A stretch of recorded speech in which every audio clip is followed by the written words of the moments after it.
Ah, ça devient sérieux là. Hein.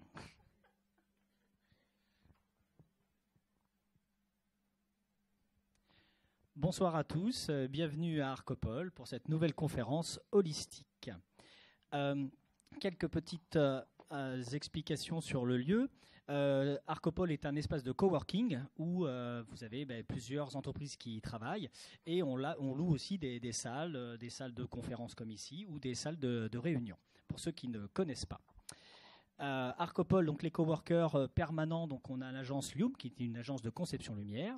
Nous avons l'agence de conception sonore Kin Studio qui développe aussi la partie Kin immersive qui va être le son en 3D. Donc bientôt une avant-première mondiale dans le studio Pragma sur multidiffusion sonore. Lucie Le Néon. Qui est ici, qui est même debout, qui fait de l'access bar et qui fait des soins énergétiques et du yoga du visage. Nous avons Delphine Choma, qui est ici, qui fait tout ce qui est thérapie fréquentielle et tout ce qui est naturopathie. Et enfin, Enkira, et ça je vais vous en reparler tout à l'heure, qui est un centre de formation et d'atelier bien-être. Arcopole aussi accueille donc les Talentueuses, qui est une association qui organise des concerts.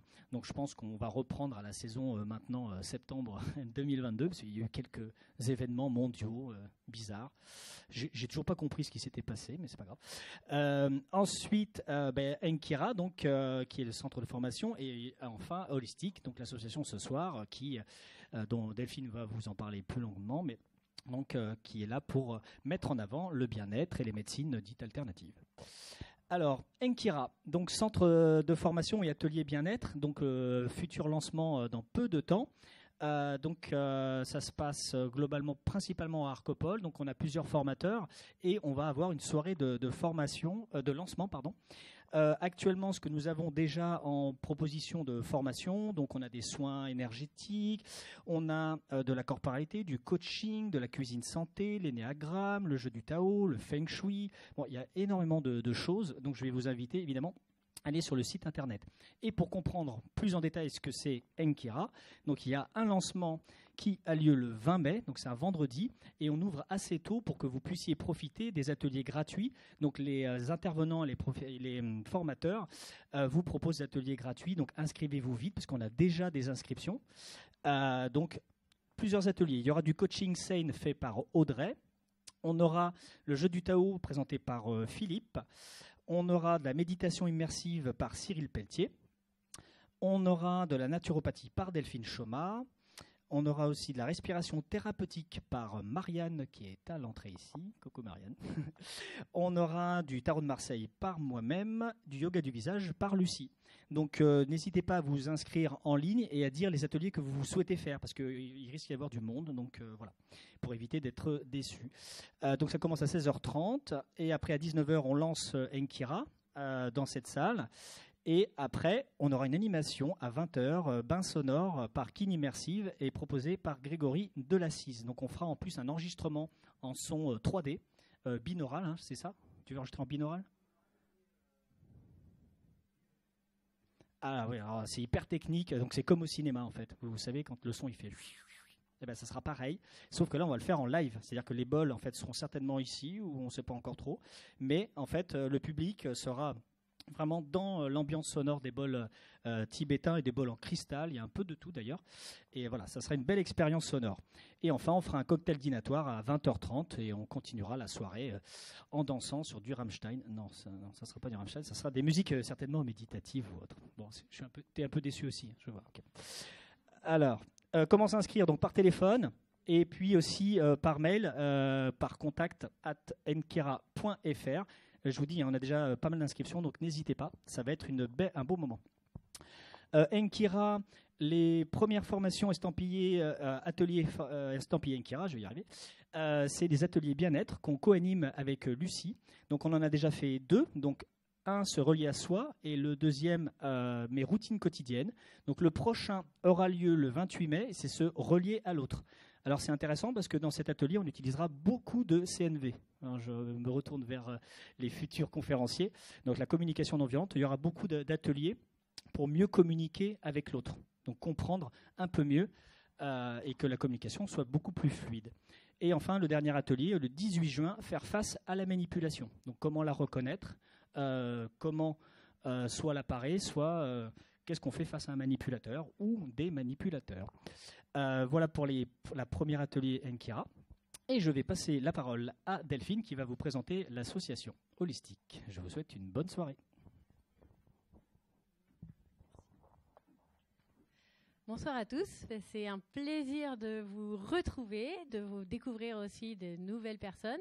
Donc bienvenue. Donc Holistique, c'est né de la volonté de personnes qui se sont rencontrées, qui étaient passionnées par tout ce qu'on va dire thérapie alternative, tout ce qui ouvrait et qui nous permettait de se développer, de mieux connaître son être. Voilà. Donc on s'est regroupés en 2019 et puis on a eu l'idée de fonder cette association pour faire découvrir tout ce qui nous faisait vibrer à travers un cycle de conférences. Voilà, que vous dire. Donc c'est le cycle de conférences a lieu de septembre à juin. Hop. Voilà notre équipe composée de 6 personnes. On est passionnés, on est un peu partout quand même. Hein. Vous voyez chez Kira, voilà. Donc, Marianne qui arrive avec une thérapie de comportement baptisée Action Type pour mieux se connaître à travers notre action, comment agir dans le monde et des régressions. Sylvain, au niveau de l'harmonisation de l'habitat et tout le travail énergétique. Lucie, yoga du visage Access Bar. Cyril, notre pro du son et au-delà de toutes les vibrations. Moi-même, au niveau de la naturopathie, profilage alimentaire et puis les thérapies fréquentielles. Et Audrey, qui n'est pas là ce soir et qui propose du coaching et du yoga. Voilà. Ensuite, je souhaitais vous parler ce soir surtout, nous rejoindre, vous pouvez devenir membre. C'est 15 € l'adhésion qui va de septembre à septembre. L'année, c'est l'année scolaire, on va dire, qui vous donne accès aux liens privés, les conférences sur YouTube que vous pouvez revoir. Et je voulais surtout vous parler de la soirée adhérent qui aura lieu le 23 juin à partir de 18h30, ici même. Le but, c'est vraiment de se connaître, de faire grandir la communauté, de passer du temps à échanger avec vous, entre vous. Donc, il y aura à manger, des bonnes choses, de la musique et des rencontres belles. Voilà. Ce soir, nous accueillons un format inédit chez nous avec 3 personnes. Donc, Maxime, Anne et Emma autour de la communication bienveillante. Voilà, je leur laisse la place.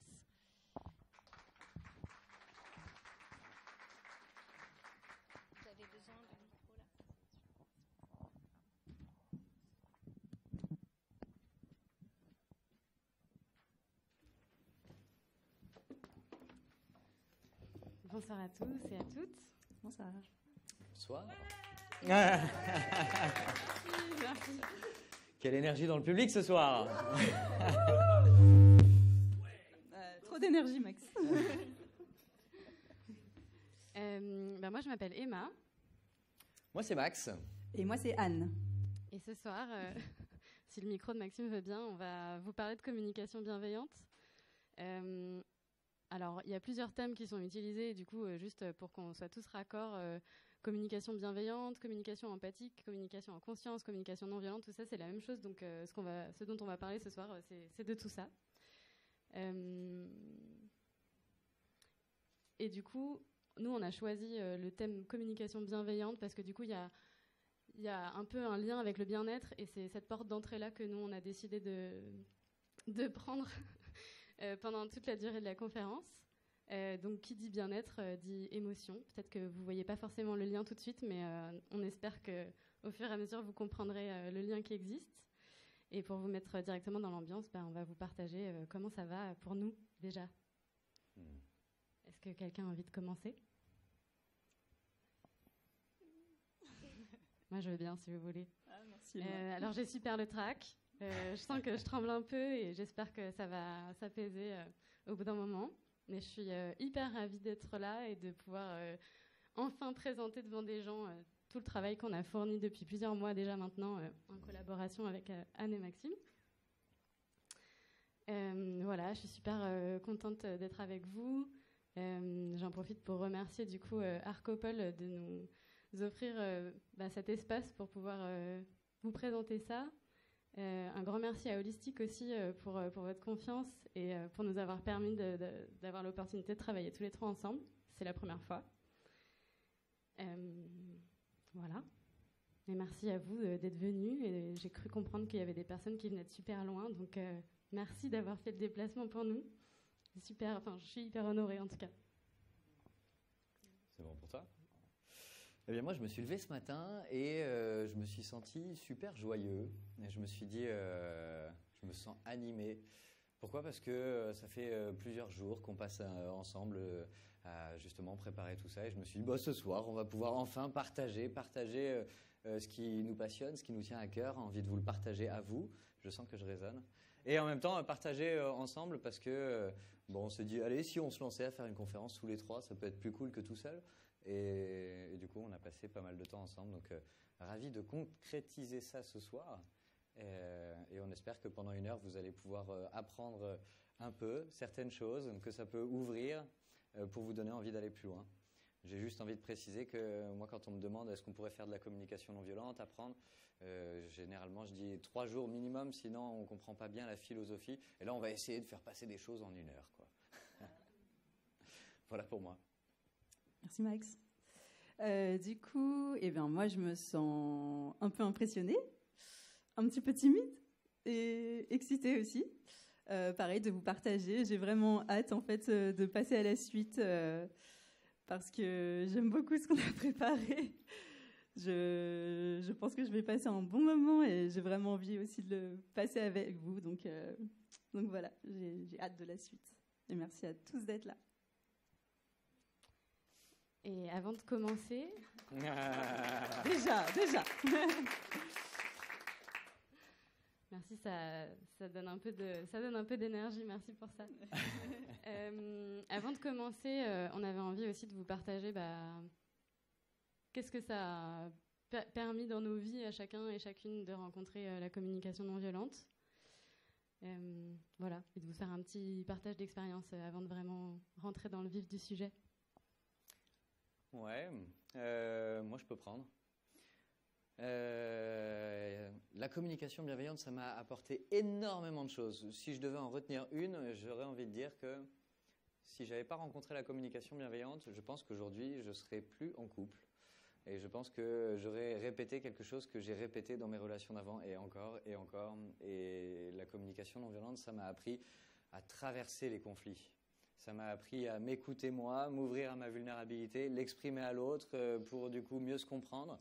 Et ça m'a demandé beaucoup de courage d'exprimer ma vulnérabilité à l'autre. Et c'est ça qui a fait qu'on a pu se rencontrer pour traverser des choses. Et j'ai la joie et la chance d'être encore en couple. Voilà pour moi.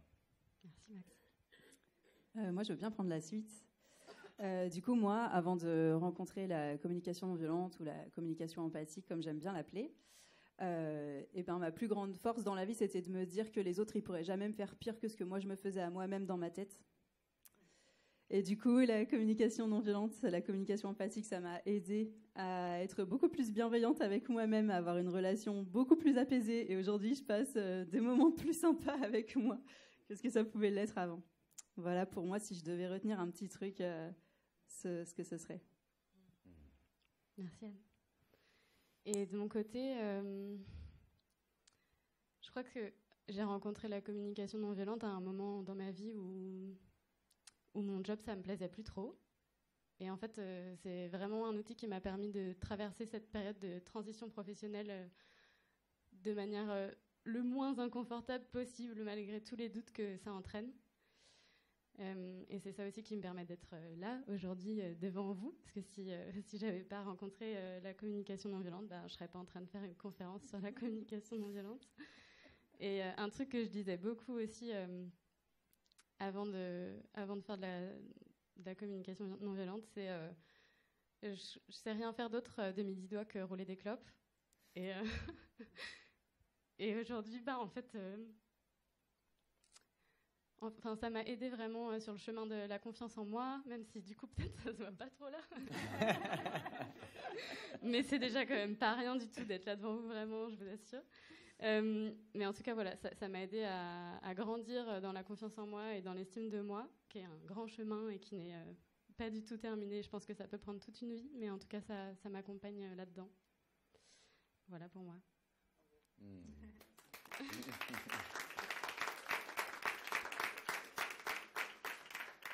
Et du coup, comme vous l'avez peut-être entendu, ça peut permettre vraiment des choses super chouettes à plein de niveaux différents, que ce soit dans sa relation avec soi-même, dans sa relation avec l'autre, les autres, ou dans sa relation avec la société, la vie, qu'est-ce que j'ai envie de faire, c'est quoi qui a du sens pour moi. Et donc voilà, j'espère que vous aurez possibilité pendant cette heure ensemble de pouvoir goûter ça un petit peu et vous en rendre compte par vous-même. Et je vous garde encore juste une petite minute pour vous dire un peu comment ça va se passer entre nous pendant le temps qu'on est ensemble. Donc on a 1h30 ensemble, il y a 1 heure de conférence qui se veut être participative et expérientielle, et 30 minutes de questions-réponses. Du coup, quand je dis interactive et expérientielle, ça veut dire que en fait, on va vous inviter à certains moments à soit vous poser des questions intérieurement, soit à lever la main pour répondre à des questions, soit carrément à prendre la parole. J'espère qu'il y a des gens qui oseront prendre la parole parmi vous. Oh, ils ont l'air chauds ce soir.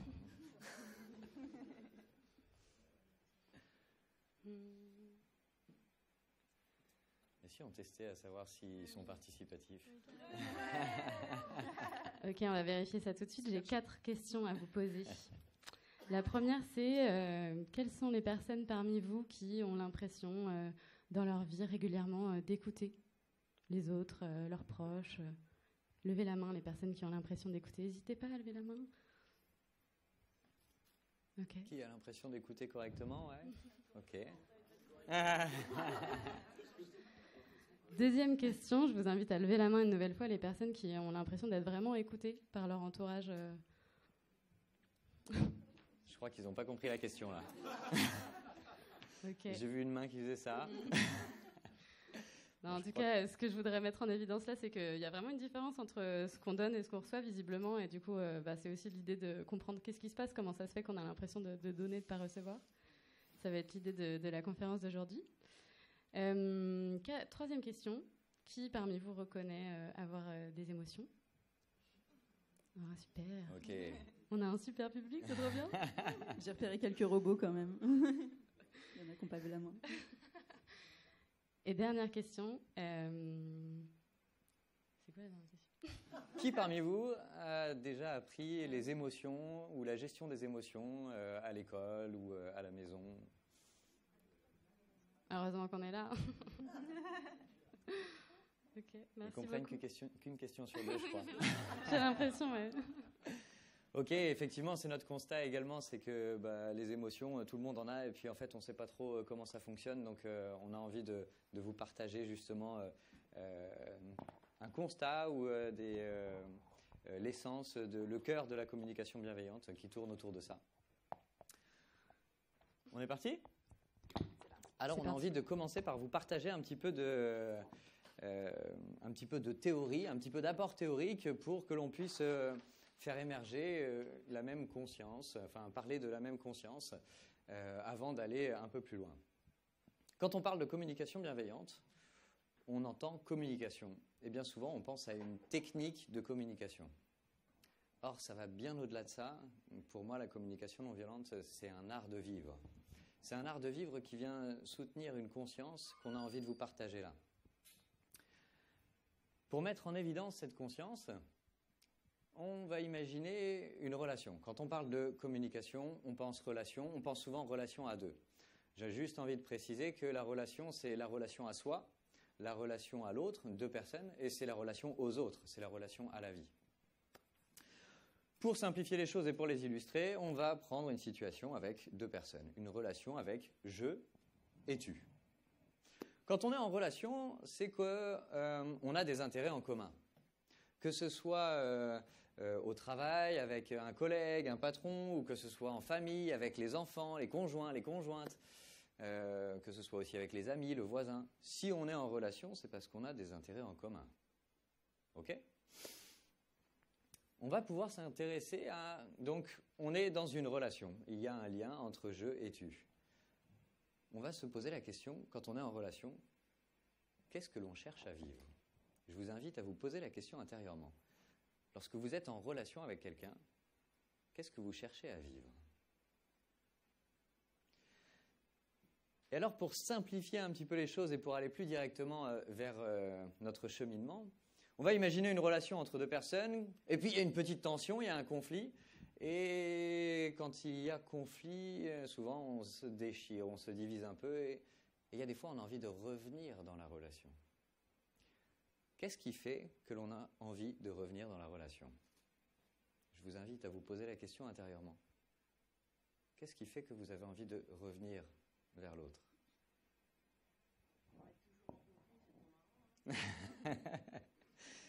Effectivement. Alors du coup, pour répondre à ça, Anne, est-ce que tu veux bien nous dire, toi, quand tu es en conflit et que tu as envie de revenir dans la relation, pourquoi tu as envie de revenir dans la relation? Mais tout à fait, mon cher Max.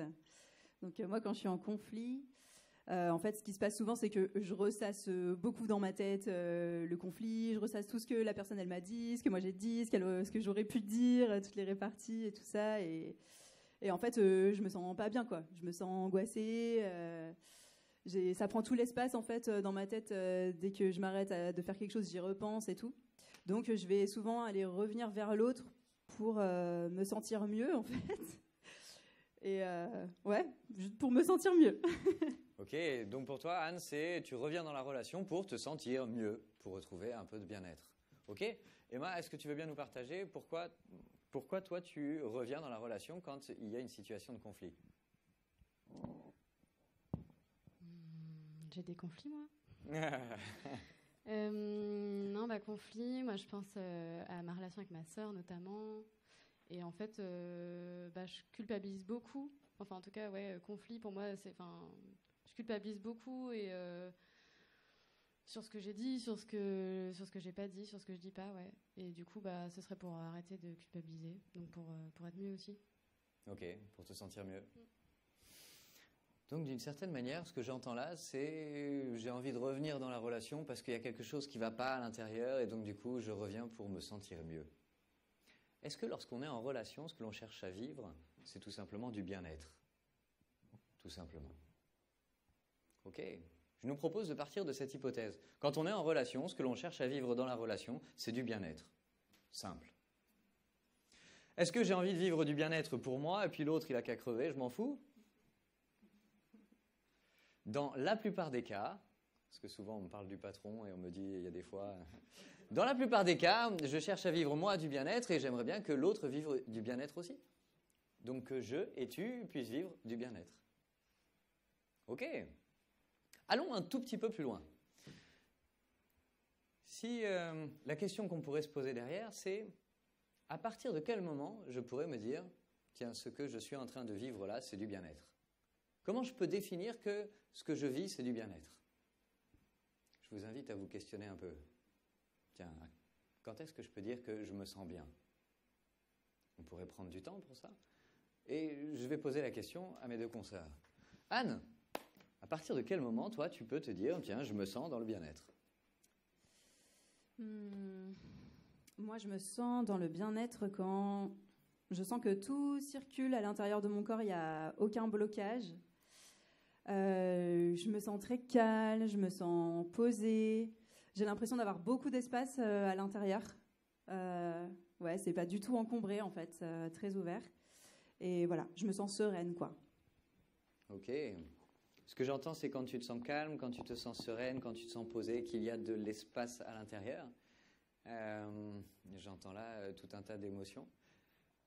Pour toi, Emma, c'est comment? Quand est-ce que tu pourrais définir que tu te sens dans le bien-être? Moi, je dirais quand je suis joyeuse. Du coup, je sais pas, à l'intérieur de moi, c'est plutôt ouvert. J'ai envie d'aller vers les autres.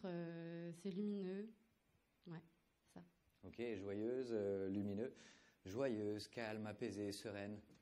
Est-ce que je peux dire que je suis dans le bien-être quand je ressens un ensemble d'émotions agréables? Ok. Ça pourrait être aussi simple que ça. On pourrait philosopher pendant longtemps. Il y en a peut-être parmi vous qui se disent « Non, je ne suis pas d'accord, je ne vois pas les choses comme ça. J'ai entendu quelqu'un qui disait autrement. » On vous propose de partir de cette hypothèse et de rester ouvert pour la suite de ce qu'on va dérouler. Donc on aurait une relation. Il y a je et tu qui cherchent à vivre du bien-être. Le bien-être, ce serait avoir un ensemble d'émotions agréables. Ok. Si on va un petit peu plus loin, on pourrait se dire comment on fait pour avoir des émotions agréables? On vous propose de répondre à cette question. On chasse les mauvaises. Le bien-être, ça pourrait être la fin de la souffrance. On vous propose de s'intéresser à la question comment fait-on pour avoir des émotions agréables? Anne, est-ce que tu veux bien nous présenter un petit cas pratique pour nous permettre de répondre à ça tous ensemble? Bien sûr, Max. Alors, attention, ça va être interactif maintenant. Alors, je vais vous demander de vous imaginer la situation suivante. Nous sommes jeudi 28 avril. Jusque-là, tout va bien. Et vous avez prévu à 18h30 de vous rendre à une conférence sur la communication bienveillante. A priori, au niveau de l'imagination, ça devrait aller. Voilà. Mais quand soudain, à 18h, vous recevez un message avec écrit le texte suivant. Bonjour. Nous sommes au regret de vous annoncer que la conférence de ce soir est annulée. Nous reviendrons vers vous ultérieurement. Merci de votre compréhension. Bonne soirée. L'équipe holistique. Ok. Donc vous avez cette situation bien en tête. Et donc là, il peut se passer différentes choses pour vous. Peut-être qu'il y a des personnes qui vont se sentir déçues. Est-ce qu'il y a des personnes qui seraient déçues? Levez la main. Ah, merci, ça fait plaisir. Ok. Peut-être qu'il y a des personnes qui pourraient se sentir un peu agacées. Est-ce qu'il y aurait des personnes qui auraient un petit fond agacé parmi vous? Quand même. Il y en a qui lèvent la main plusieurs fois, je les ai vus. On peut avoir plusieurs choses. Ok, et peut-être qu'il y a des personnes qui auraient une petite part d'eux qui pourraient être aussi un peu soulagées, peut-être, d'avoir la soirée libérée. Est-ce qu'il y a des personnes? Levez la main. Quelques-unes, comme je vous repère. Très bien. Donc, la première chose dont on se rend compte avec cette petite question, c'est que déjà, il y a une seule situation qui est la même pour tout le monde, et on a des sentiments différents, et en plus, on en a plusieurs, peut-être, en même temps. Ok, donc une situation, différentes émotions. Donc, je vous propose... Pierre Watson. Mystère. Donc, on va aller enquêter. Je vous propose d'aller enquêter derrière ces émotions différentes. Qu'est-ce qui se cache? Alors, je vais demander à une courageuse personne qui pouvait se sentir peut-être un petit peu agacée de, si elle veut bien, partager avec moi pourquoi elle se sentirait agacée. Est-ce qu'il y aurait quelqu'un qui voudrait bien partager? Ah oui. Personne? Merci, madame. Je vais reformuler. Merci, madame. Oui, donc ça perturberait votre emploi du temps. Vous aviez prévu quelque chose, vous attendiez à y aller, vous aviez tout planifié et finalement, ça perturbe toute votre organisation. Okay. Donc, ce qui serait important pour vous, ce serait le besoin de vous organiser, de gérer votre temps. Est-ce que c'est ça? Ouais. Est-ce qu'il y a d'autres choses peut-être auxquelles vous pensez, pour lesquelles vous seriez agacé un peu? Non, ça va, c'est ça? Non, c'est essentiellement ça. Super. Voilà. Très bien, merci. Est-ce que parmi les personnes qui se sentaient déçues, il y en a plein, j'ai vu, est-ce qu'il y en a une qui pourrait me dire pourquoi elle se sentirait déçue? Oui. Je me sentirais coupée dans mon élan, parce que je me sentirais coupée dans mon élan, car j'ai un grand besoin d'apprendre le langage girafe. Donc là, c'était vraiment, vous aviez prévu d'apprendre quelque chose. Je te connais, je vais peut-être te dire tu. Tu avais besoin d'apprendre quelque chose et finalement, ça ne peut pas se faire. Donc, envie d'apprendre, ce qui est important pour toi, c'était apprendre. Super, merci. Est-ce qu'il y a une autre personne qui se sentait déçue? Oui, là-bas.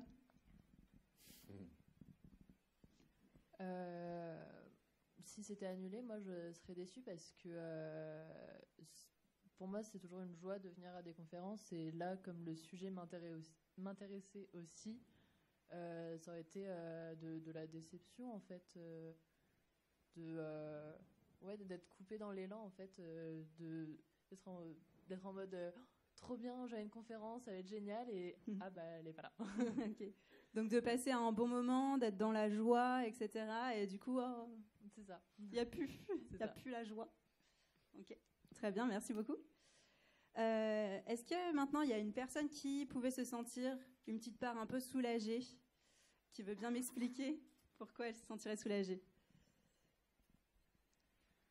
J'étais aussi déçue quand même. Ah, pas que soulagée. Je suis extrêmement fatiguée et du coup j'ai un grand besoin de repos et je pense aussi de faire le vide un peu dans mon emploi du temps surchargé. Donc voilà, besoin de prendre du temps pour toi. Quel est le besoin derrière faire le vide, mais voilà, de simplicité, enfin pas simplicité, simplifier les choses. Ok. Donc pour toi, ça aurait été plus simple finalement si la conférence avait été annulée. Tu aurais pu avoir un petit temps pour toi, un petit temps pour te reposer et arrêter de courir partout peut-être. Ok. Donc peut-être prendre du temps pour soi, simplicité, repos aussi, j'ai entendu ça. Ok, super. Est-ce qu'il y a une autre personne qui a envie, la dernière personne, est-ce qu'il y en a une qui aurait envie? Ok. Alors je vous propose de continuer. Donc vous voyez qu'il y a plusieurs mots écrits sur ce paper. Si je devais donner un titre à ce paper, à votre avis, ce serait quoi? Qu'est-ce qu'ils ont en commun, tous ces mots? Je sais qu'il y en a qui connaissent la réponse. Organisation, apprendre, vivre de la joie, prendre du temps pour soi, simplicité, repos. Ce serait quoi tout ça? Ouais, j'ai vu qu'il y en a qui disent. Vous pouvez dire, c'est bon, dites-le. Ce sont des besoins. Effectivement. Là, en fait, on va parler de nos besoins humains, de nos besoins fondamentaux. Et finalement, vous avez vu, quand j'ai enquêté derrière les émotions, eh ben, ce sont ces choses-là, ce sont nos besoins qui sont ressortis. Donc finalement, on peut résumer ce petit cas pratique en se disant, on a eu une situation qui était la même pour tout le monde, mais on a eu des émotions différentes parce que finalement, on avait des besoins différents. Et si je vais même encore plus loin, on peut voir que... Ah, Emma, je veux bien. Le pépère, merci. Si je vais encore plus loin, je peux aussi voir que, eh bien, pour les personnes qui avaient finalement leurs besoins d'organisation, leurs besoins d'apprendre, qui n'a pas été satisfait, parce que la conférence a été annulée, eh bien, ils ont ressenti des émotions plutôt désagréables. Donc là, en l'occurrence, c'était de la déception et peut-être de l'agacement. Ça aurait pu être d'autres émotions si j'avais posé plus de questions. Ça aurait pu être d'autres besoins si j'avais interrogé plus de personnes aussi. Donc, quand nos besoins sont insatisfaits ou ne sont pas nourris, eh ben, on peut ressentir des émotions désagréables. Et au contraire, pour les personnes qui avaient leurs besoins peut-être de temps pour soi, de repos, de simplicité, qui étaient satisfaits par l'annulation de la conférence, eh bien, ces personnes ont pu ressentir des émotions agréables. Ça aurait pu être d'autres besoins si j'avais interrogé d'autres personnes et d'autres émotions que le soulagement, en l'occurrence, c'était juste un exemple. Donc, besoin insatisfait, émotion désagréable, besoin satisfait, émotion agréable. Voilà d'où viennent les émotions. C'est simple, non, Max? Ça répond à ta question? Merci, Jamy. Merci, effectivement. Donc, si on en revient à notre discernement ici, quand on est en relation, on cherche à vivre du bien-être. Quand on veut vivre du bien-être, ça nous demande d'avoir des émotions agréables. Pour avoir des émotions agréables, ça demande tout simplement d'avoir des besoins qui sont nourris. C'est simple, non? On pourrait apprendre ça à l'école assez facilement. Et c'est ça qui va être au cœur de la communication bienveillante. Si je ne suis pas conscient du lien entre mes émotions et mes besoins, je peux avoir envie de trouver la cause de mes émotions désagréables. Si je suis en colère, c'est de ta faute. Et donc du coup, c'est à cause de toi, c'est à cause de l'extérieur. Et c'est là que partent les jugements, les reproches, les critiques. C'est de ta faute, tu m'énerves, t'es irrespectueux, t'es trop comme ceci, comme cela. Et l'autre prend ça en pleine poire et du coup, ça lui donne envie de se fermer ou au contraire de rétorquer.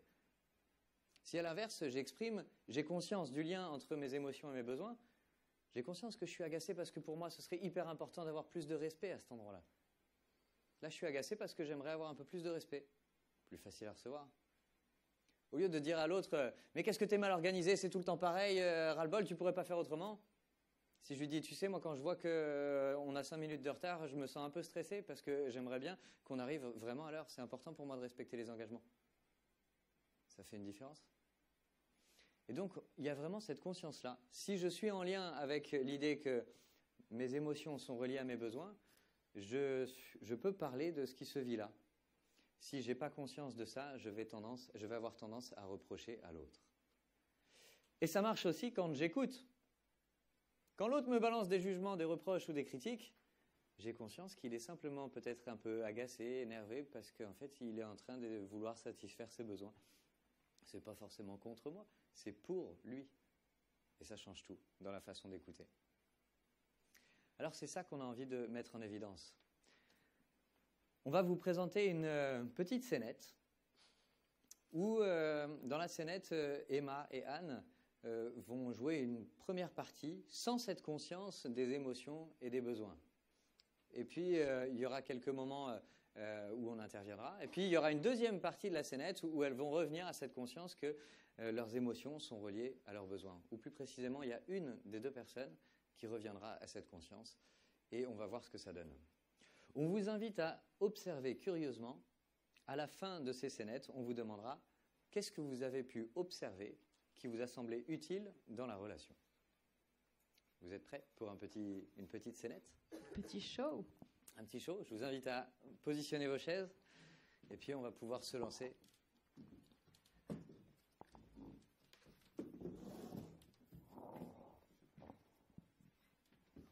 Ok. C'est parti. Scène numéro 1.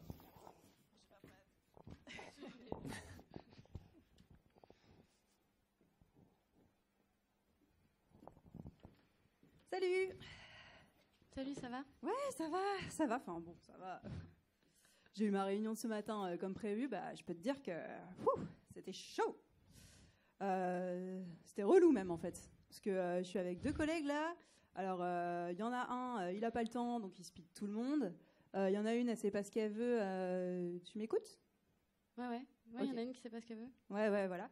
Donc, du coup, elle sait pas ce qu'elle veut. Du coup, elle met 3 heures à parler avant de prendre une décision, donc on n'avance pas. Moi, j'en ai ras-le-bol. C'est vraiment relou. Et tu m'écoutes ? Ouais, je t'écoute, ouais. Bah non, excuse-moi, tu m'écoutes pas, clairement. Sur ton téléphone, je te vois, tu me regardes même pas. Bah non, mais j'ai pas besoin de te regarder pour t'écouter. Bah vas-y, qu'est-ce que j'ai dit ? Bah voilà, tu vois, tu m'écoutes pas, mais ça m'énerve. Si, je t'écoute, mais qu'est-ce que tu veux que je fasse ? Mais c'est bon. Mais franchement, c'est pas la première fois qu'on parle de ça. Tu sais très bien que ça m'énerve quand tu fais ça. C'est pas possible, quoi. C'est bon. Allez. Ah bah non, mais c'est bon, c'est ça. Non, mais franchement, mais j'ai plus envie de te parler, enfin, clairement. Mais je t'écoute, là, je viens de poser mon téléphone exprès. Bah c'est trop tard, tu vois, j'ai plus envie. Super, non, mais c'est mort, j'ai plus envie. Ok, bon, visiblement, ça respire pas... C'est pas trop l'amour et l'harmonie, hein. Bon, je nous propose d'aller voir ce qui se dit, qu'est-ce qu'elles se disent entre elles, quoi. Anne, est-ce que tu veux bien nous dire ce que tu te dis ? Ah bah, clairement que je vais te le dire, elle m'a saoulée. Non mais elle m'énerve. Franchement, ça fait 15 000 fois qu'on a la même conversation. Elle sait très bien que je déteste quand elle est sur son téléphone et que je lui parle, mais visiblement elle veut pas comprendre. Franchement, je pense qu'elle le fait exprès. Comment tu te sens ? Bah clairement, elle me saoule. Hein. Elle est chiante. Et pourquoi tu te sens saoulée ? Bah parce que elle est relou. Parce que elle est donc stimulée intérieurement parce que elle. Bon, allons voir ce qui se passe pour Emma. Emma, est-ce que tu veux bien nous dire ce que tu te dis ? Bah, j'ai rien compris là. Moi, je pose mon téléphone, je suis disponible pour l'écouter. Elle veut plus parler, n'importe quoi. Et tu peux nous dire comment tu te sens ? Bah, comment je me sens Elle me saoule, quoi, c'est tout. Enfin, voilà. Et pourquoi elle te saoule ? Bah, parce qu'elle est relou. Parce qu'elle est relou. Il y a donc des émotions désagréables parce que elle. Je vous propose d'imaginer, de vous projeter, à voir qu'est-ce que cette situation pourrait donner dans une semaine.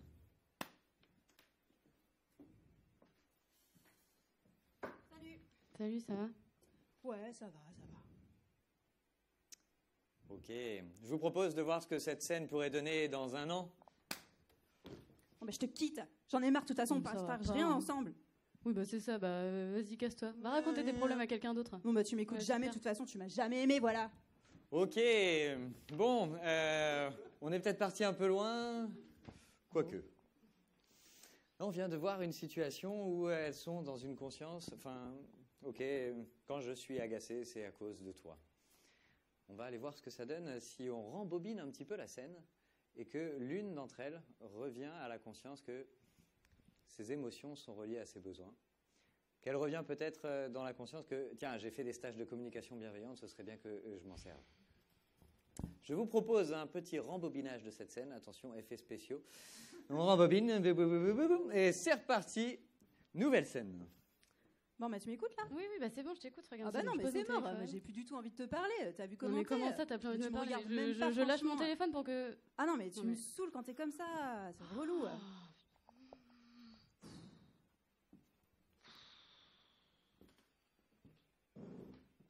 M'énerve.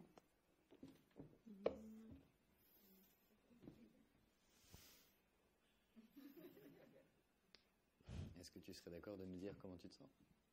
Qu'est-ce que tu vis là? Bah là, je suis saoulée.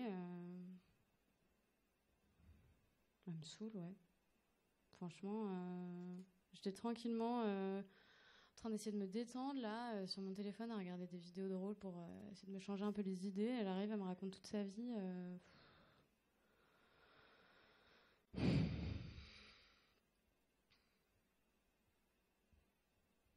En fait, j'ai passé une sale journée. J'ai eu mon entretien annuel aujourd'hui avec mon boss et ça s'est franchement pas bien passé du tout. Et du coup, bah, en rentrant à la maison, j'avais juste envie de... Je sais pas, de me changer les idées, d'arrêter de ressasser. J'ai envie de penser à autre chose, j'ai envie de légèreté, de fun. Donc en fait, quand elle est arrivée pour me raconter sa journée à elle, bah, j'étais pas du tout disponible, quoi.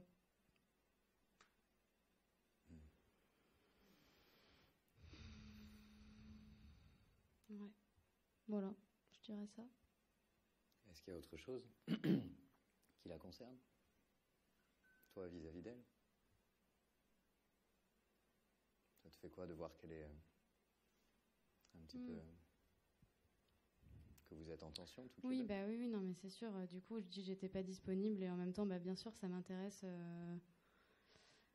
Ça m'intéresse qu'elle me raconte sa journée. Enfin, c'est important pour moi qu'on partage ensemble ce qu'on vit, ce qu'on traverse. Enfin, pour moi, ça fait partie de la relation, quoi. Mais juste là, j'étais vraiment pas du tout disponible. J'avais besoin d'être un peu tranquille dans mon coin, je crois.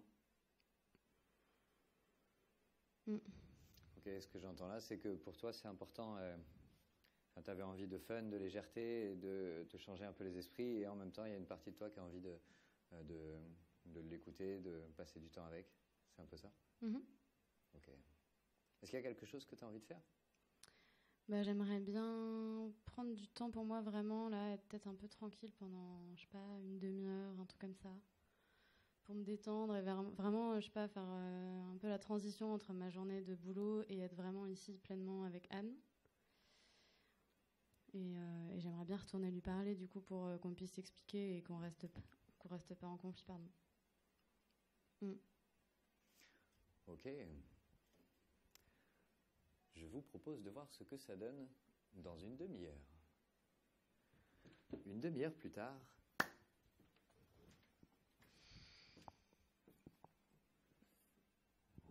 Anne, est-ce que tu serais d'accord pour qu'on reparle de ce qui s'est passé tout à l'heure? Bah, t'as envie de parler maintenant? T'es C'est fâchée? nouveau. Ah bah oui, je suis fâchée, oui. Très fâchée. Ouais. Bah tu m'énerves, tu sais bien que j'aime pas ça, là, c'est relou. J'ai l'impression de parler à un mur, quoi. Franchement, c'est super chiant. C'était clairement pas là avec moi, quoi. Moi, j'avais envie de partager un truc. En plus, c'est pas comme si je racontais ma vie à tout le monde, hein. Clairement, j'étais contente de rentrer à la maison là pour partager les trucs avec toi, que j'attendais que ce soit vraiment avec toi, et toi tu t'en fous, voilà. Franchement, même pas d'effort. Quand je suis sur mon téléphone, t'as vraiment l'impression que tu comptes pas pour moi, que je t'écoute pas. Toi, tu rentres, t'as passé une journée que t'as trop envie de me partager parce que du coup, je sais pas, notre relation elle est importante pour toi, c'est ça? Bah ouais, bah du coup je me pose des questions. Ouais, quand je t'écoute pas, du coup, ça te fait vraiment douter de la relation qu'on a, c'est ça? Ben ouais, franchement. Ça me rend triste. Est-ce que tu serais d'accord pour que je te dise ce que ça me fait de t'entendre dire ça? Ouais.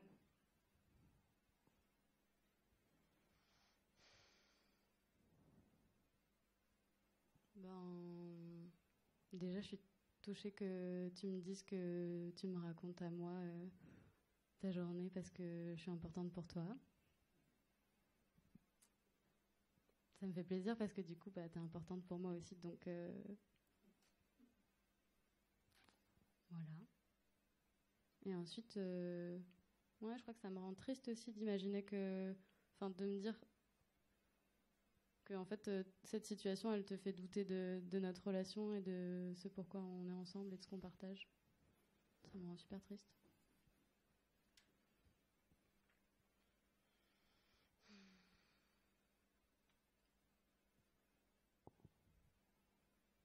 Bon, on fait quoi? Est-ce que tu serais d'accord pour que je te dise comment c'était moi de mon côté? Bah ouais, je veux bien. Ouais. Ben, j'ai passé, enfin en fait, j'étais sur mon téléphone quand t'es arrivée. J'ai vu.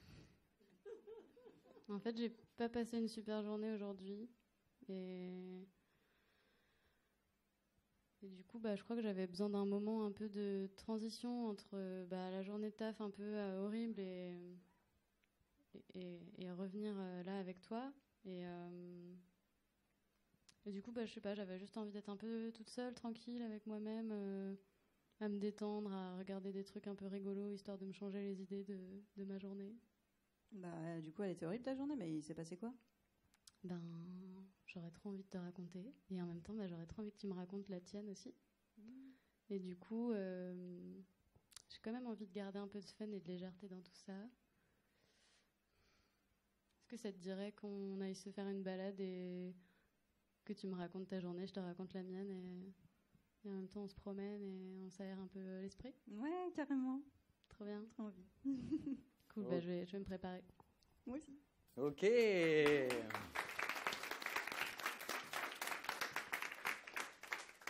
Je vous invite à vous projeter et à imaginer ce que ça pourrait donner dans une semaine. Une semaine plus tard. Salut. Salut. Ça va? Ouais, ça va. Ah, téléphone. Ouais, je peux rester encore avec moi-même pendant, je sais pas, peut-être un petit quart d'heure et puis après on se raconte notre journée. Bah ouais, carrément. Est-ce que tu auras envie d'un apéro?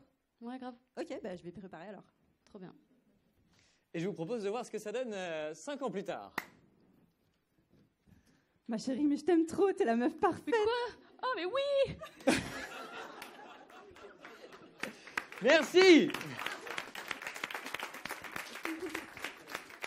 Merci Anne, merci Emma. Bon, c'était peut-être un tout petit peu exagéré. Quoique. On vous a donc présenté 2 scènes. Il y en avait une sur laquelle la conscience entre le lien entre les émotions et les besoins n'y était pas. Et d'un coup, Emma se rappelle de ça et du coup, elle revient à cette conscience-là et ça transforme un petit peu la deuxième scénette. Vous l'avez certainement remarqué. On a envie de vous poser la question maintenant. Qu'est-ce que vous avez pu observer? Et on vous pose vraiment la question. Qu'est-ce que vous avez observé qui, d'après vous, vous a semblé utile pour la deuxième scène? On pourrait passer du temps sur la première scène à dire qu'est-ce qui n'a pas permis une bonne relation, mais ça, on a tous l'habitude. Et du coup, on va plutôt se concentrer sur qu'est-ce qui a pu être utile dans la deuxième scène qui a permis d'améliorer la relation. Oui? Moi, je trouve que la manière dont ça a retourné la situation, du coup, que Emma a parlé à Anne et tout en légèreté, je trouve ça intéressant parce que il n'y a pas besoin de conflit, il y avait pas... C'était pas attendu et ça a pu mettre les choses au clair. calmement. Ok, tu as senti que le calme, la légèreté, ça a été vraiment utile pour la relation, quoi. Bah ouais, parce que je trouve que c'est plus simple de dire les choses quand il n'y a pas de tension qui se sent.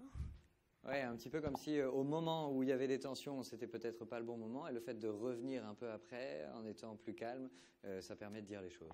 Ouais. C'est ça? Oui. Ok, merci. Autre chose? Qu'est-ce que vous avez pu observer? Oui? L'expression des besoins? Oui, est-ce que l'expression des émotions, l'expression des besoins? Je crois que c'est moi. On bouge tous ensemble. Merci. Ce qui est amené là, c'est l'expression des sentiments, l'expression des besoins. Est-ce que Anne, tu as envie de nous dire ce que toi, ça t'a fait d'entendre peut-être les émotions et les besoins d'Emma au moment où elle les a exprimés? Ouais, carrément. Donc en fait, quand Emma, elle m'a exprimé notamment le besoin qu'elle avait d'être en relation avec moi. Quand elle a dit si c'est important pour moi, qu'on se partage nos journées et tout ça, à ce moment-là, ça m'a vraiment aidé à être plus à l'écoute pour elle. Et du coup, à me rendre compte, elle m'a exposé ça d'abord et après elle m'a dit qu'elle avait une journée dure, qu'elle avait envie de se détendre et tout. Et là, j'ai compris qu'en fait, c'était pas pour m'énerver qu'elle était sur son téléphone, c'était pour elle. Donc moi, ça m'a aidé à ce niveau-là, de comprendre en fait, et de pas le prendre pour moi.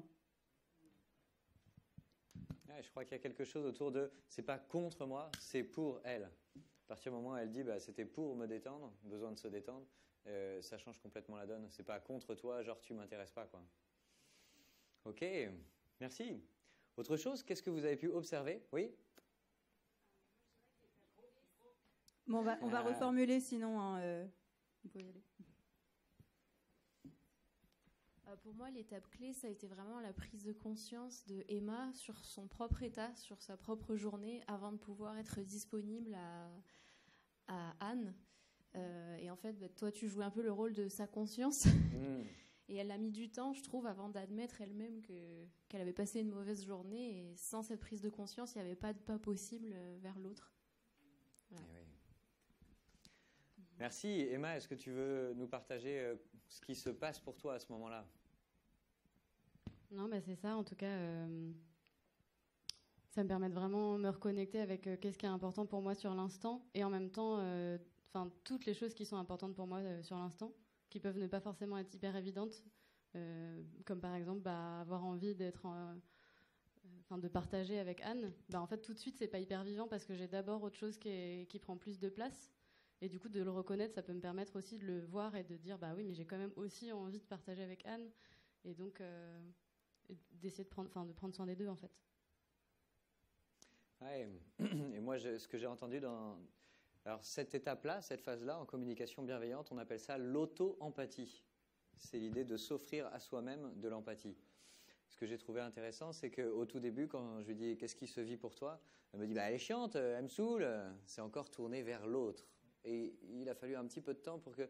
en fait, moi, je me sens un petit peu agacé, là. J'ai passé une sale journée. Et, en fait, j'aurais besoin de légèreté, besoin de me détendre. Et vous voyez, il y a ce mouvement c'est sur l'extérieur et petit à petit, j'arrive à le ramener à l'intérieur. Et vous entendez que ça se calme. Au début, c'est « elle me saoule », il y a un petit peu de tension. Et au bout d'un moment, en fait, j'aurais besoin de temps pour moi, j'aurais besoin de calme, de fun. Et ça revient à l'intérieur. Et c'est ça qui, effectivement, est une étape clé quand elle revient vers Anne. Ok. Avez-vous vu d'autres choses qui vous ont semblé utiles pour améliorer la relation? Oui. Le micro. Il arrive, il est en chemin. Une belle écoute empathique, pour le coup, parce qu'elle a pris le temps, donc Emma a pris le temps de laisser Anne déverser toutes ses contrariétés. Elle n'a vraiment pas interrompu, elle a reformulé, mais elle a vraiment laissé vider son sac. Une écoute empathique. Est-ce que tu peux nous dire, Anne, ce que ça t'a fait, toi, de ressentir cette écoute empathique? Tu es là, tu es un peu en colère, elle revient te voir, elle te dit tiens, ça te va qu'on en rediscute? Et toi, tu lui balances est-ce que tu veux discuter maintenant? Et puis, qu'est-ce que j'y en ai mis, hein? J'étais contente. Et ben oui, du coup, moi, ça m'a fait trop du bien, en fait, parce que j'ai vraiment pu lui dire tout ce que j'avais à lui dire. Et du coup, j'étais plus préoccupée par ah mais en plus il y a ça, et puis de toute façon c'est pas juste, etc. En fait, j'ai tout dit, donc j'ai plus rien à dire.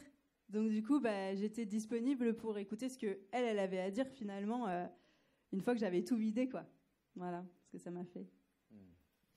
Et est-ce que Emma, tu veux bien nous dire sur quoi, enfin comment tu écoutes à ce moment-là? Et du coup, quand Anne, elle m'a dit tout ce qu'elle avait à me dire, sans filtre vraiment, et sans, pour le coup, elle, la conscience du lien entre ses émotions et ses besoins, en fait, moi, j'ai essayé de vraiment me concentrer sur c'est quoi les besoins qui sont en jeu pour elle, et d'avoir toute mon attention là-dessus, peu importe ce qu'elle dit, en fait, et de vraiment me concentrer sur c'est quoi, elle parle de quoi exactement qui est pas satisfait pour elle, en fait. Et cette étape-là n'aurait pas été possible sans la phase d'auto-empathie qu'il y a eu avant. C'est-à-dire qu'il y a une petite phrase que j'aime bien en communication non violente qui dit « Cœur assoiffé d'empathie n'a pas d'oreille ». Si je ne suis pas moi-même disponible, que je ne me suis pas offert de l'auto-empathie, je ne peux pas être à l'écoute de ce que l'autre me dit. Je suis trop stimulé et donc du coup, si Anne vient dire à Emma « Ouais, de toute manière, tu n'écoutes jamais rien », elle aurait pu peut-être avoir envie de dire ben si, je t'écoute, et donc rebondir. Mais là, étant donné qu'elle s'est apaisée elle-même intérieurement, du coup, elle devient davantage disponible pour écouter avec empathie ce qui se passe pour elle. Y a-t-il autre chose que vous avez vu? Oui.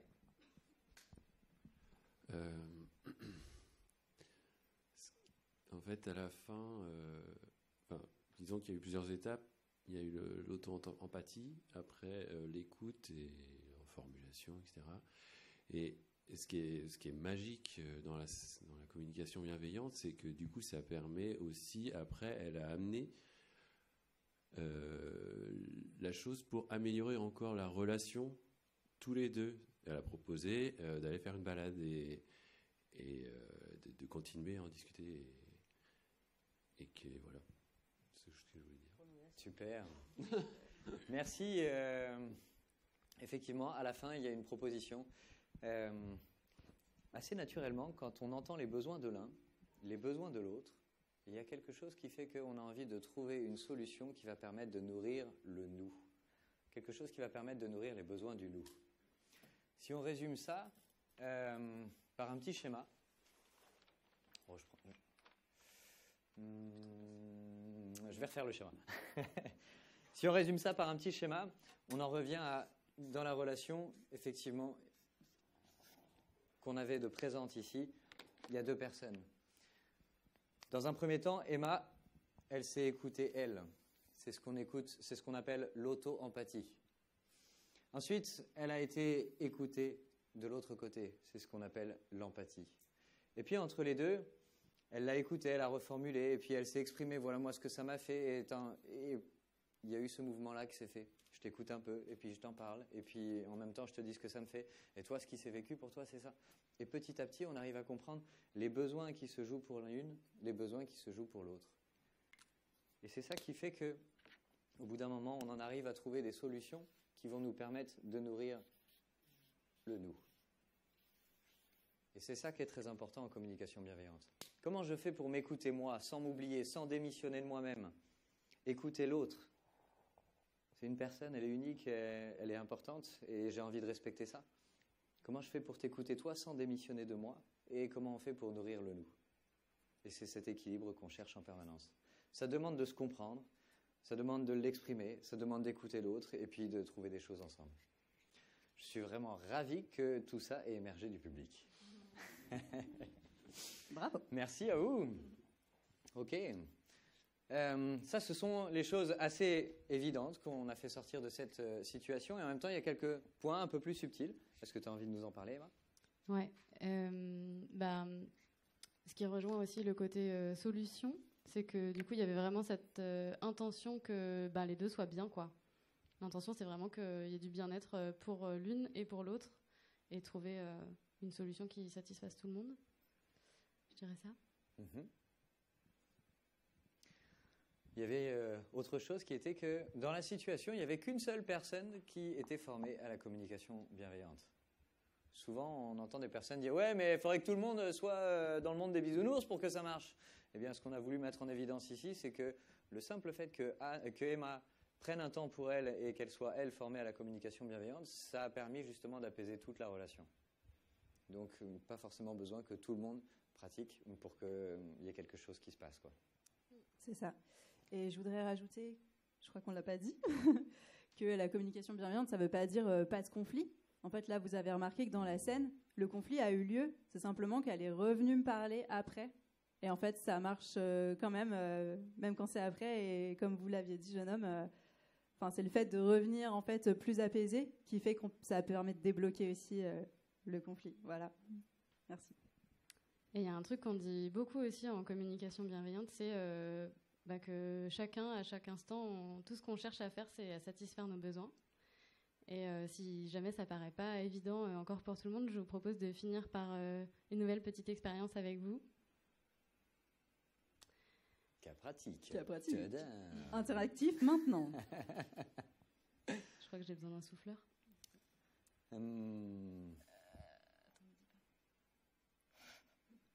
C'est de repenser à un loisir.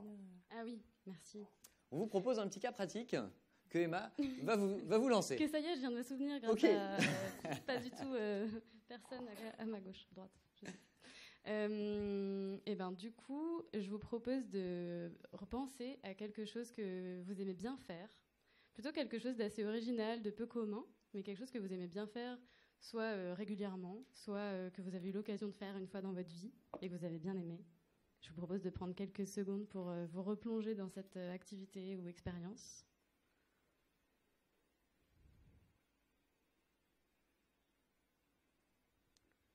J'espère que c'est bon pour tout le monde.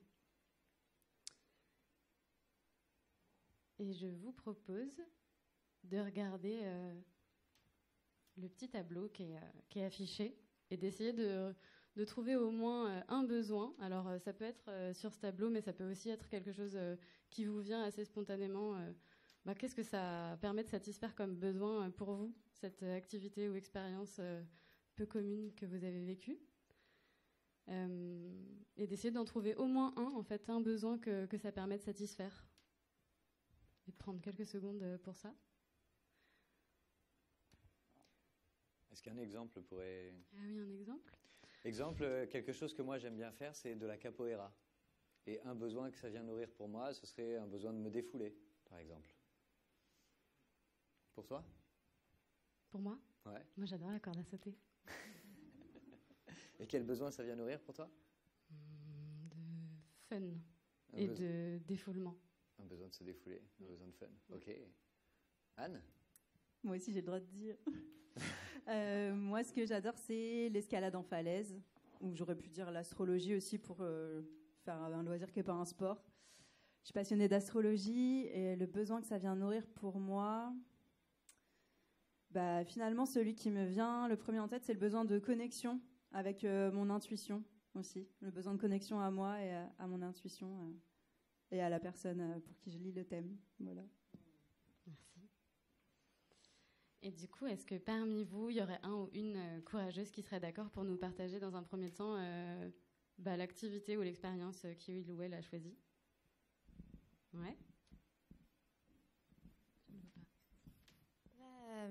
Pendant les grandes vacances, avec ma famille, je suis partie en camping-car en itinérance et on s'est arrêté à un endroit où à côté il y avait un grand champ qui donnait une super vue on voyait bien le soleil, c'était super. Il y avait des bottes de paille et à ce moment-là, j'étais en train d'écrire un livre et je me suis mis tout en haut des bottes de paille et je voyais un super panorama de l'endroit où j'étais.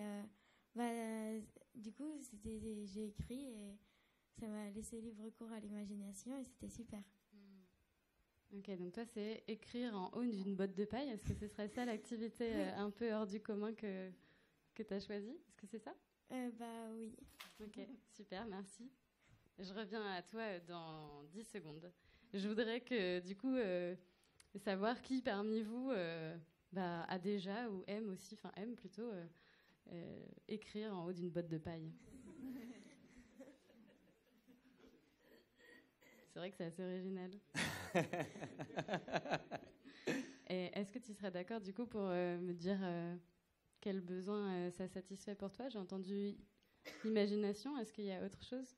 La créativité, et ça m'a détendue aussi. Ok, détente, créativité. Et si tu devais en choisir un, celui qui te parle le plus par rapport à ça? Peut-être détente. Ok, détente, merci. Et bien du coup, j'aimerais bien savoir qui parmi vous partage ce besoin de détente. Super, merci. Et du coup, voilà, ce que je voulais mettre en évidence à la fois, c'est que, en fait, c'est beaucoup plus facile de se rejoindre et de se relier, de se comprendre quand on parle des besoins. Et que sur les stratégies, que sur les choses que l'on fait. Ouais, plutôt que sur ce à quoi on pense ou ce en quoi on croit. Voilà. Merci Emma. Et on peut mettre en lumière aussi que le besoin de détente, on l'a vraiment tous, donc on peut se rejoindre là-dessus, mais on ne le nourrit pas tous et toutes en écrivant en haut d'une botte de paille. On a chacun notre façon peut-être préférée de satisfaire ce besoin. Et c'est pas parce qu'on n'a pas la même qu'on ne peut pas se comprendre. Donc c'est ce qui est au cœur de la communication bienveillante, c'est que si on se concentre à entendre les besoins de l'autre, on va pouvoir se rejoindre plus facilement. Si j'exprime mes besoins plutôt que mes avis, et on va pouvoir se rejoindre encore une fois plus facilement. Sur mes avis ou mes choix, on va pouvoir se dire « Non, je ne suis pas d'accord » et on rentre dans qui a tort, qui a raison. Et du coup, il peut y avoir de la division. Quand on parle des besoins, on peut se rejoindre beaucoup plus facilement. C'est ça qui est au cœur de la communication bienveillante. C'est ça aussi qui aide à l'empathie. C'est sur ça que tout à l'heure, Emma s'est concentrée quand elle écoutait Anne lui parler justement de ce qu'elle vivait. Elle s'est concentrée sur ses besoins pour pouvoir la rejoindre plus facilement. Merci Max. Ok. Du coup, j'aimerais bien vous proposer, ça fait presque 1 heure qu'on est ensemble, j'aimerais bien vous proposer une petite récapitulation globale de ce qu'on s'est dit pendant toute cette heure. En fait, on s'est dit beaucoup de choses. On a dû choisir, pour que ce soit peut-être clair, 3 grands messages qu'on avait envie de vous passer aussi ce soir.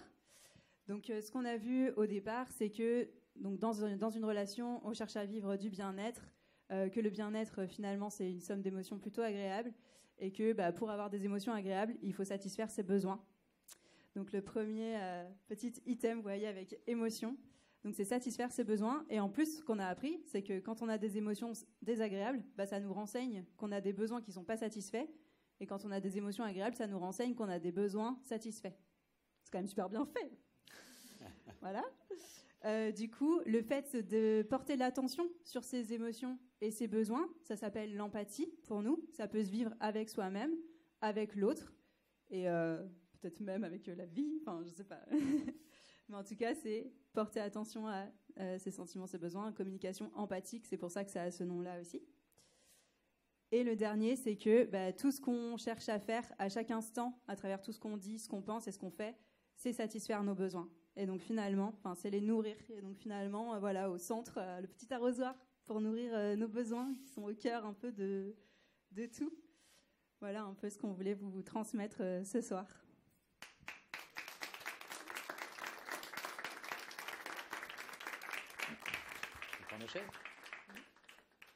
Petite conclusion.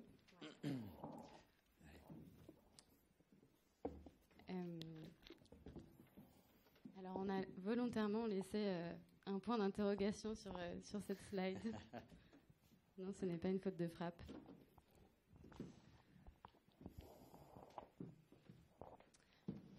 En fait, quand on a commencé à travailler ensemble tous les 3, peut-être qu'il y en a qui l'ont vu dans la description de la conférence, mais on a tous été formés par des personnes différentes. On a du coup tous des univers autour de la communication non violente qui sont différents.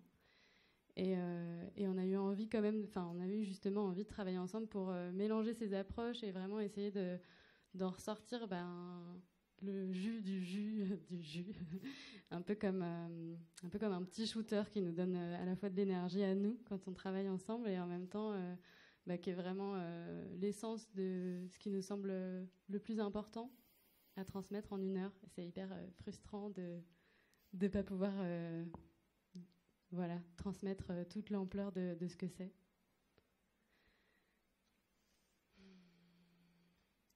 Autre chose ou je peux y aller? Non, là, je crois que c'est tout ce qui me vient pour l'instant. Ok, j'ai envie de rebondir, c'est ok. Moi, j'aime beaucoup ta métaphore, Emma. On vous a partagé un petit peu un flacon d'huile essentielle. Et l'idée, c'est que derrière, il y a un fruit. Et avant ce fruit, il y a un arbre. Et en fait, il y a quelque chose de grand. La communication bienveillante, on peut en comprendre un petit peu le concept. Là, en 1 heure, ok, ça a l'air d'être centré sur les besoins et tout ça. Et j'ai tellement envie de dézoomer pour vous partager à quel point ça a été immense pour moi. Je parlerai que en mon nom et je pense que vous me rejoignez là-dessus. La communication bienveillante, ça m'a appris à comprendre mes émotions, ce monde émotionnel assez impressionnant et qui, à l'époque, était vraiment étrange pour moi, complètement inconnu. Je dirais que la première des relations avec laquelle je me suis... que j'ai rencontré, c'est la relation avec moi-même. J'ai appris que mes émotions sont là un peu comme une boussole pour me renseigner sur mon chemin de vie. Que la joie me dit « Hey, par là, tu vas t'éclater, tu vas t'épanouir, ça va être génial, vas-y, fonce !» Là où il y en a d'autres qui ressentaient peut-être pour la même situation de la peur, de la crainte, de l'inquiétude, de la colère. Moi, ça me faisait vibrer. Et donc, du coup, ça m'a dit « Vas-y, par là, tu vas voir, tu vas t'éclater !» Donc, ça m'a appris à m'écouter pour comprendre vers quoi je peux m'épanouir. Relation à moi. Et puis ensuite, ça m'a ouvert dans la relation à l'autre. Mais il y a tellement de choses. Là, on vient de vous faire une petite démonstration empathique. Mais pour être capable de m'ouvrir, ça m'a demandé de traverser mes croyances. Je ne savais pas que ça existait, une croyance, avant. Pour moi, une croyance, c'était qu'un truc religieux. Mais en fait, non, c'est des mécanismes enfermants qui se passent à l'intérieur de moi, qui font que je peux avoir des exigences sur l'autre, et moi, je suis borné, et je me dis, bah non, c'est l'autre qui est con. Et non, en fait, il y avait des choses à l'intérieur de moi que j'avais besoin de débloquer. Et en communication bienveillante, on apprend plein de choses, justement. Comment débloquer des croyances. Comment écouter sa peur pour passer de la méfiance à la confiance. Comment écouter sa colère, comment la transformer. Comment écouter des pièges de la relation, la pensée binaire, le langage déresponsabilisant, tout un tas de choses. Et c'est tout ça qui fait que petit à petit, j'ai appris à ouvrir cet espace à l'intérieur qui m'a permis de m'accueillir moi davantage pour accueillir l'autre davantage. C'est un petit peu le travail sur soi, la relation à soi qui m'a aidé à m'ouvrir à la relation à l'autre. Et c'est un monde qui est gigantesque et qui est merveilleux. Pour finir, j'ai juste envie de partager que j'ai une joie immense de partager la communication bienveillante à certaines personnes, même ici présentes. Dans des formations, dans des stages, et de voir des transformations se faire dans la douceur. Moi, je croyais que pour se transformer, il fallait forcément se mettre un coup de pied au cul. Et en fait, on peut se transformer dans la douceur et de voir ces personnes s'ouvrir, éclore petit à petit. Et enfin voilà, moi, ça me réjouit profondément et je crois que je ne suis pas le seul. Voilà, j'avais envie de partager ça. C'est un chemin, c'est quelque chose qui se cultive. La joie, ça se cultive. Ce n'est pas quelque chose qu'on obtient. Et j'ai une grande joie à partager ça avec vous, mes deux chères collaboratrices. On a passé pas mal de temps à se dire, tiens, qu'est-ce qu'on fait, comment on s'accorde et tout ça. Et ravi d'avoir concrétisé ça ensemble. Merci à vous, vraiment. J'ai dit. Merci Max. Moi aussi, j'ai envie de partager quelque chose. J'ai envie de partager que, bon, comme disait Max, la communication empathique, communication non violente, c'est très vaste. Et pour moi, en fait, ça m'a pris vraiment beaucoup de temps, en fait, pour réussir à l'intégrer petit à petit dans ma vie. Et c'est très, très loin d'être fini. Je crois que j'ai fait un premier stage de 2 jours où j'ai découvert, plus ou moins, ce qu'on vous a transmis aujourd'hui, mais sur 2 jours. Et je crois que j'ai mis 1 an avant de pouvoir refaire un stage.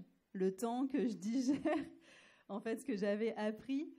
Et de pouvoir l'expérimenter aussi dans ma vie. Et c'est beaucoup comme ça aussi que j'ai appris en expérimentant, en côtoyant aussi des personnes qui incarnaient beaucoup cette communication bienveillante. Et j'ai beaucoup appris par imitation aussi. Enfin, c'était vraiment un long apprentissage qui est loin d'être fini.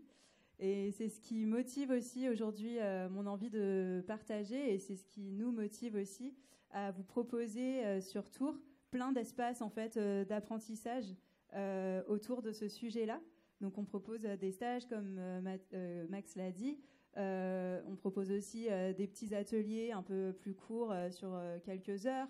On propose de l'accompagnement individuel. On propose même des exercices à faire régulièrement à deux, à distance. Enfin, on a réfléchi à plein de façons différentes de pouvoir intégrer en fait la communication empathique dans notre vie. Donc voilà, si vous êtes curieuse d'en savoir plus aussi sur si vous avez envie de creuser, j'espère, parce que c'est aussi pour ça qu'on est venu là, pour vous de rendre curieux de ce sujet, eh bien vous pouvez laisser, si vous le souhaitez, votre adresse mail sur la petite feuille qui est sur cette table-là. Et si vous renseignez votre adresse mail là, on pourra vous envoyer un mail commun à tous les trois avec un peu toutes les infos autour de la communication empathique, où est-ce que vous pouvez aller pour en savoir plus, et peut-être aussi des conseils lecture. Enfin voilà, un petit mail complet pour aller plus loin. C'est bon pour moi ?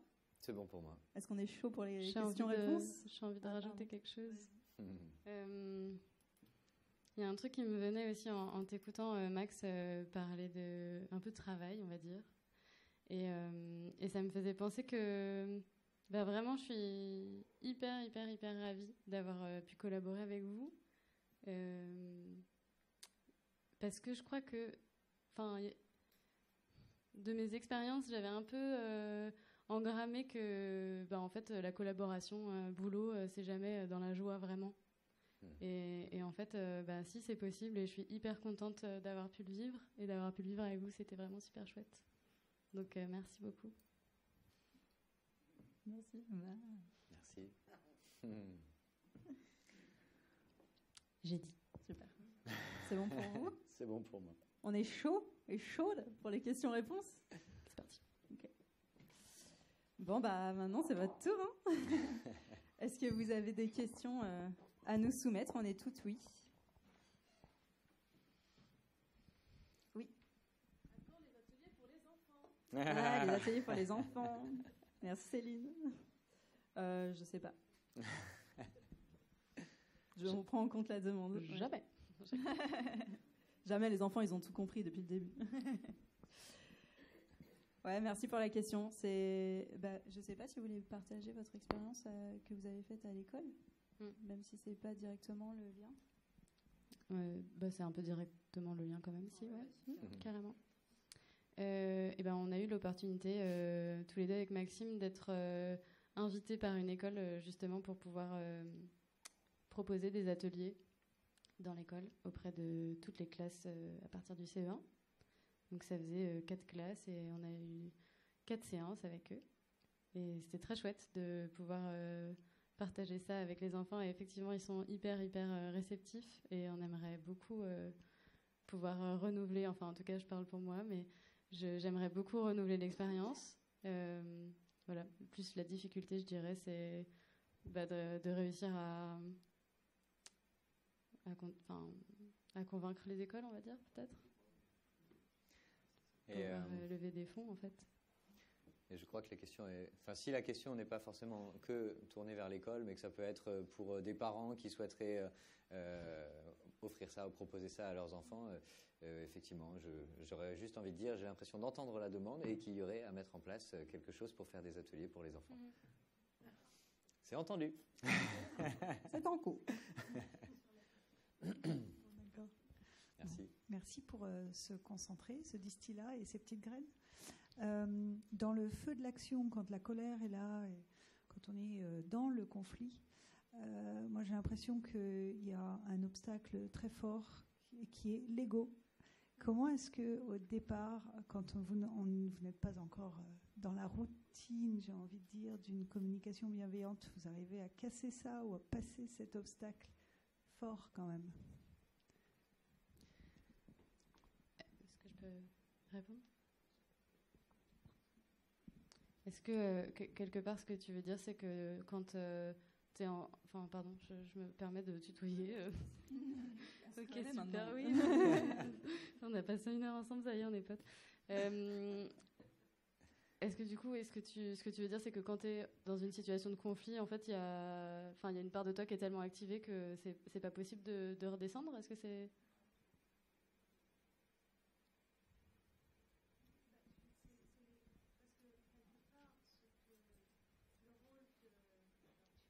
Ouais, le rôle que j'ai joué, ouais.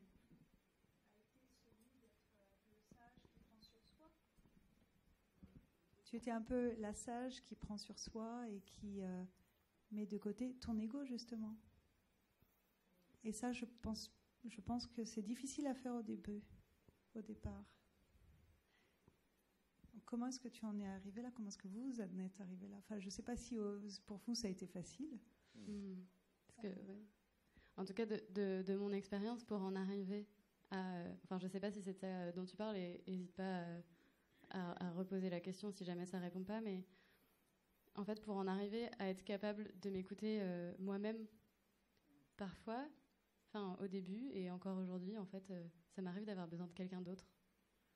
Quelqu'un qui n'est pas dans la relation, c'est-à-dire avoir besoin de quelqu'un qui va m'écouter, auprès de laquelle je peux déballer mon sac, dire tout ce que j'ai envie de dire, balancer tous les jugements ou tous les trucs horribles que j'aurais envie de faire à l'autre ou que j'aurais envie de lui dire, etc. Mais comme ça, je ne le dis pas à la personne.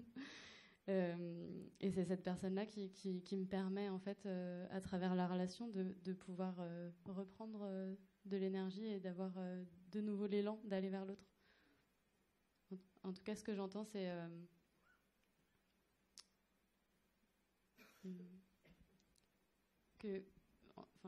ce que j'imagine, c'est qu'il y a des moments où, en fait, si je veux revenir vers l'autre, en tout cas dans ce que j'entends que tu dis, si tu veux revenir vers l'autre, ça nécessite de mettre une part de toi de côté. Et ça, effectivement, c'est pas l'intention. L'intention, c'est vraiment le bien-être des deux. Et du coup, ça veut dire, en fait, qu'est-ce qui se joue pour moi? Comment est-ce que je peux arriver à faire le lien, moi, entre mes émotions et mes besoins? Ouais. Ok. Moi, ce qui me vient quand j'écoute ta question, c'est... alors, il y a deux choses. Pour ne pas oublier la deuxième, ce serait se mettre de côté. Je la pose là. La première, quand tu parles de l'ego, nous, on appelle ça le chacal en communication bienveillante. Et on apprend à écouter cette part de nous qui est vivante et qui a envie de s'exprimer. On apprend ça, par exemple, dans la colère. Et on apprend à l'exprimer pour l'écouter. Pour vous donner un exemple qui peut être assez simple, si je suis en conflit avec ma copine, que je suis agacé et que je dis d'elle, si je m'écoute dire « Mais qu'est-ce qu'elle est égoïste, putain !» Comment je me sens à votre avis? Est-ce que je suis triste ou est-ce que je suis plutôt agacé? Plutôt agacé, on est d'accord? À votre avis, quel est le besoin qui s'exprime là, quand je dis qu'elle est égoïste? Besoin de partage, besoin qu'elle s'occupe de moi? Besoin d'écoute, besoin d'attention?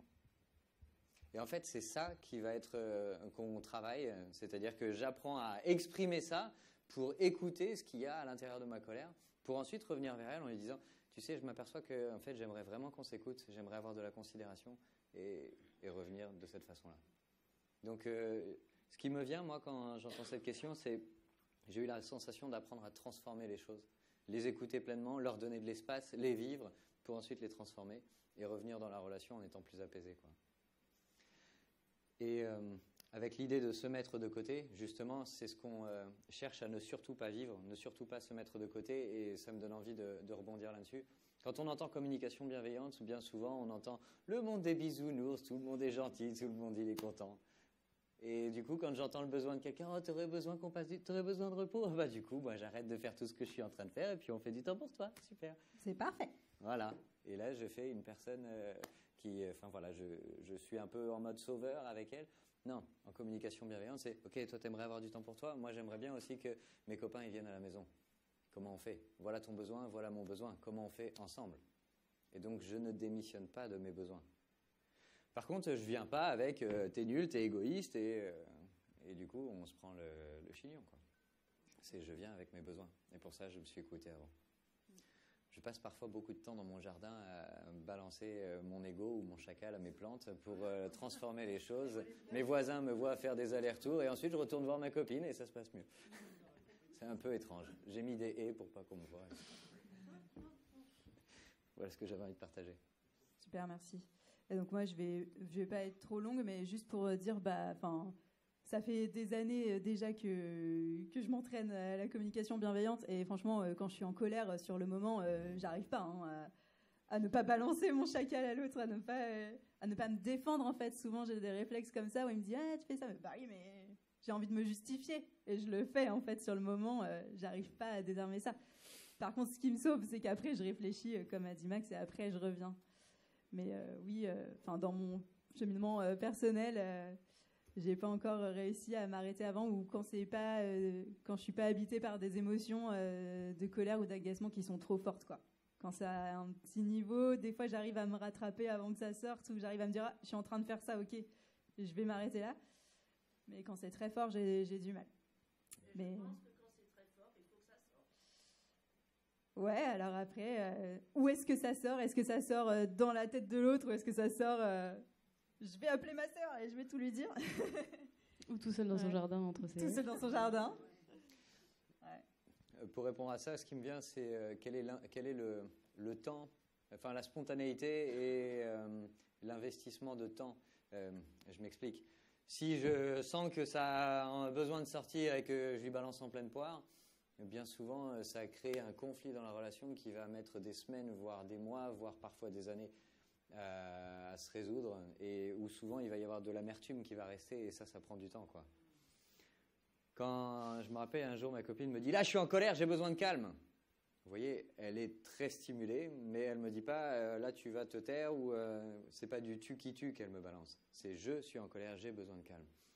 Du coup, je me suis posé et on s'est écouté, on a pris un temps et on prend 20 minutes pour s'écouter l'un l'autre plutôt que de se balancer des choses à la figure. Et ces 20 minutes-là fait qu'en 1 heure, ensuite, ça s'est réglé. Il n'y a pas longtemps, pas plus tard qu'avant-hier, j'étais en formation et il y a un participant qui vit un discernement et il me dit « C'est dingue, en 10 minutes, on vient de voir ce qui m'a pris 4 mois avec ma conjointe. » Et donc, c'est vraiment ce niveau de « Est-ce que je m'exprime spontanément et j'assume les conséquences de ça ? Ou est-ce qu'à certains moments, j'ai la capacité, la disponibilité à prendre un petit peu de recul avant de balancer les choses à la figure. Et quand bien même je balance avec spontanéité, je peux effectivement revenir vers l'autre un peu plus tard. Comment je reviens dans la relation ?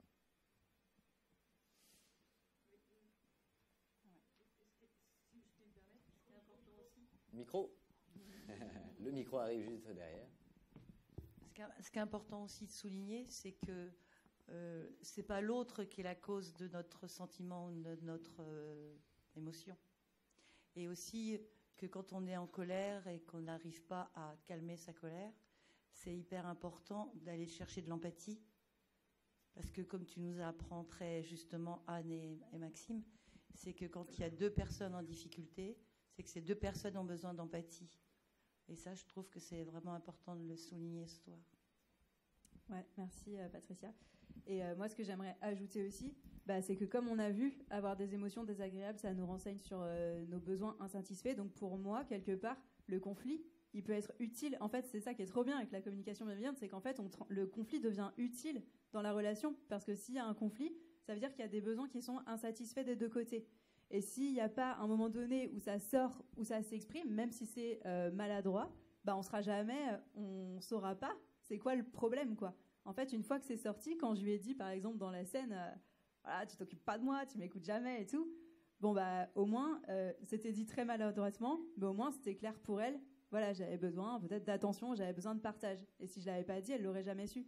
Donc pour moi, grâce à la communication bienveillante, le conflit, ça devient un truc utile où en fait les besoins insatisfaits s'expriment juste pas très sympathiquement, quoi. Voilà. Est-ce qu'il y a d'autres questions ? Quand on n'a pas peur du conflit. Ouais. Mais il y a un beau stage samedi.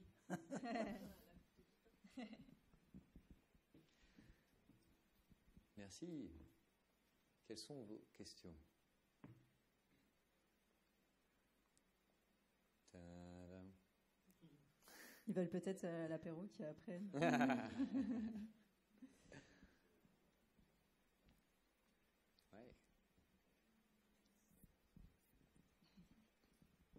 Bon, du coup, je me lance de nouveau.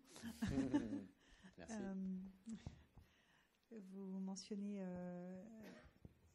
une aide qui viendrait donc du fait de se tourner vers une personne tierce pour pouvoir déverser son surplus et essayer d'y voir, de discerner un petit peu mieux. Et quand il n'y a pas de personne tierce comme ça, quelles sont les autres voies et faire éventuellement de... Je peux. On s'inscrit à un stage de communication bienveillante et du coup on en rencontre 10 d'un coup. Ou vous venez nous voir, parce qu'en fait on propose tous les 3 aussi des séances individuelles d'écoute empathique.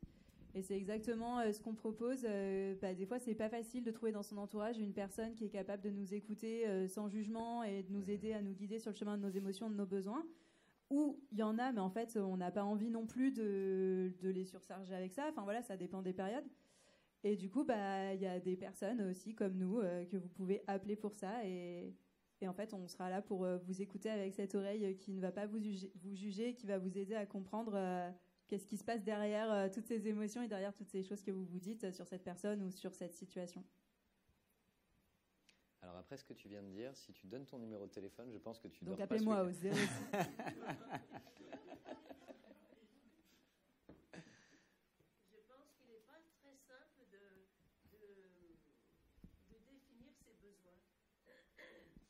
Pour répéter, pour que tout le monde entende, tu viens de dire, je pense qu'il n'est pas très simple de définir ses besoins, de reconnaître ses besoins. Ouais. Eh oui. C'est clair. C'est tout un apprentissage. Ouais, ça s'apprend, ça se pratique, ça se repratique encore et encore et encore.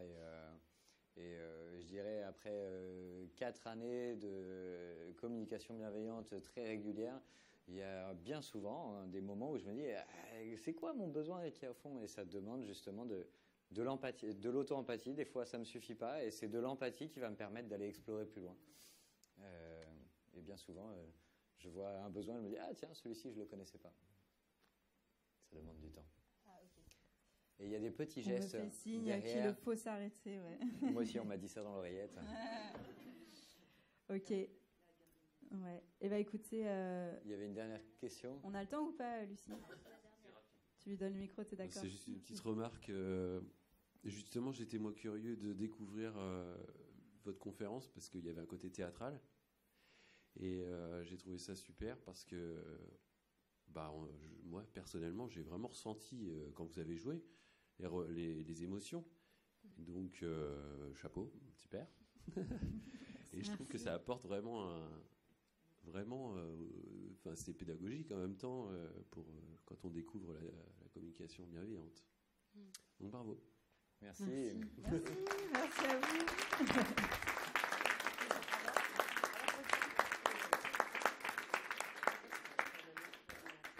Trop bien. Je pense qu'on peut se donner rendez-vous là, sauf si Holistique, vous avez besoin de conclure ou... Hop. Oui. Merci à beaucoup. vous. Je te laisse le micro.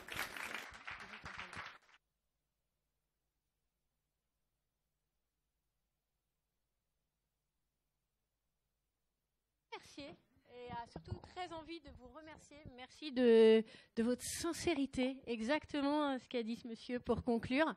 On sentait ses émotions et c'était, il y avait une mise à nu, il y avait une offrande, je dirais. Vous avez offert votre expérience, vous nous avez offert notre expérience et je crois qu'on en sort tous grandis. Et merci beaucoup de nous mettre un pied dans ce monde très vaste.